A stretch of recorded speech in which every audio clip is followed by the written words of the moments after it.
I have Woods and Worlds, the story of poet Mary Oliver. It's written by Sarah Holly Ackerman, illustrated by Naoko Stoop.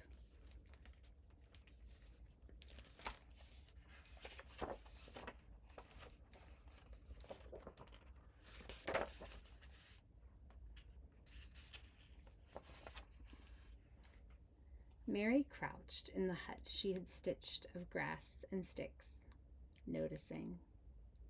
Birdsong, velvet leaves, a glittering beam of light. There were treasures all around, if you paid attention.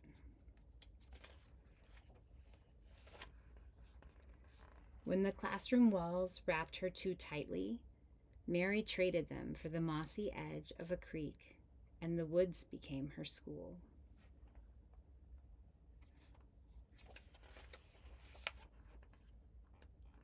Sitting in clusters of coltsfoot and violets, alone except for the poets she had tucked in her knapsack, Mary wrote.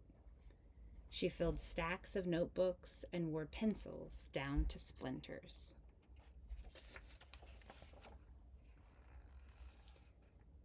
In spring, winged maple seeds spun off their branches, whirling through the wide, still sky. I love these trees. Mary whirled off too, zipping over pavement and bumping along dirt roads to an old farmhouse where a poet once lived. She wrapped herself in woods and words. What more could she ask for?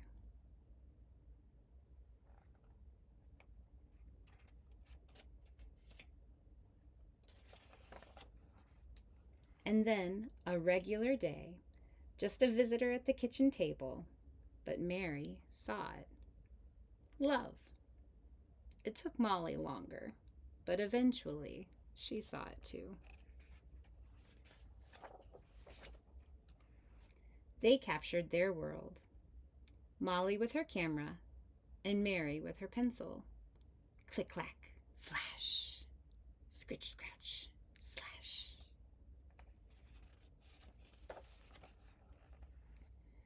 They settled in Provincetown, a speck on the map where land ended and the sea began.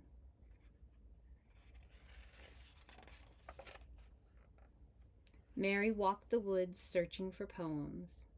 There were always poems if you paid attention. She found one burrowing under a damp, mysterious layer of leaves. And the authors included, or the illustrators included, lots of words throughout. Like this says here, under, shy, earth, lonely plush, delicious, blur, loose. Mary scooped up another poem as it flashed by on the backs of two black snakes. She smelled poems too, sweet or rotten. There they were. This one's about skunk cabbage. It says brazen, skunk cabbage, slinging, blazes, flourish, lurid.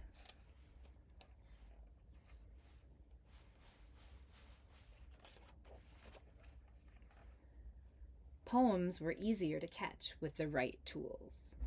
A notebook that fit in her pocket and pencils that she kept tucked in trees.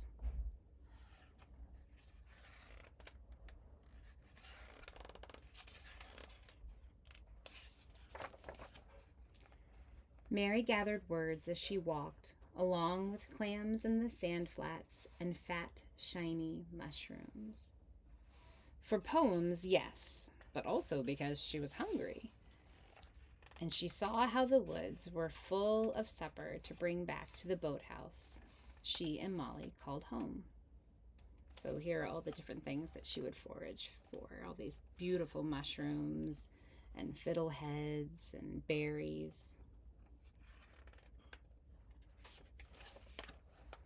When money was scarce, Mary worked at a printing company. Leftover paper scraps were destined for the dustbin until she noticed they were just right for scribbling long, skinny poems. Some of her poems appeared in magazines. Others were bound and sold in the bookshop Molly opened.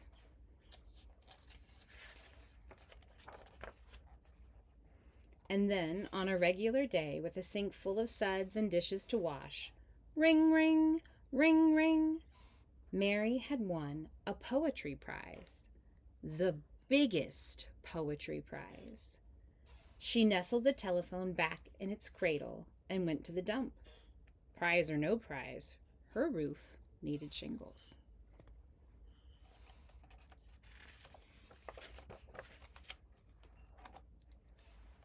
Some critics sneered at Mary's poems. One editor would print Mary's poem only if she took the word beautiful out. This guy saying ordinary. This person saying humdrum. Too many animals. Beautiful.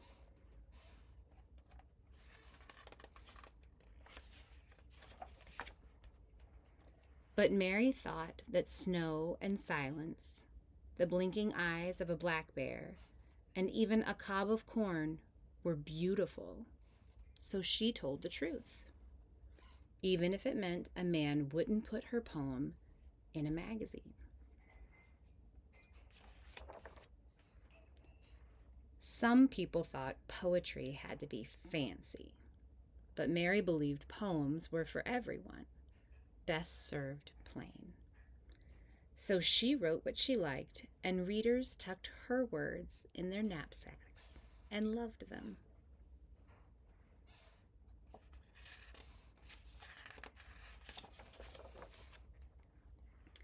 When a muskrat bit her thumb, she turned him into a poem. The grasshopper who arrived at her plate to lap up birthday cake frosting became a poem too. And year after year, her dogs barked and bounded across the page.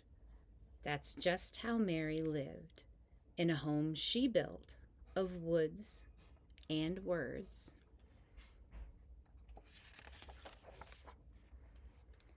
Discovering what else and where else a poem could be.